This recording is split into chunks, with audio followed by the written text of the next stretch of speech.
మాజీ బీజేపీ జిల్లా అధ్యక్షుడు గాలి ధనంజయ నాయుడు జయంతి వేడుకలను తిరుపతి జీఎస్ మాడవీధిలో బీజేపీ నాయకులు ఘనంగా నిర్వహించారు.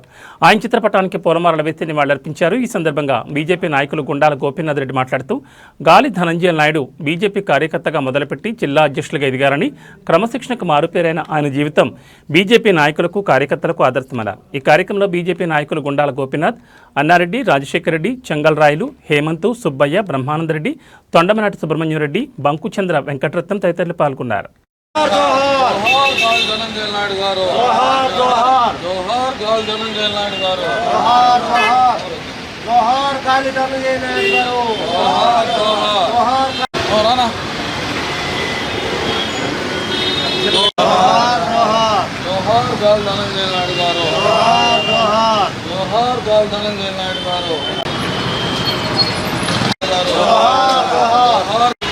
మిల్లింగా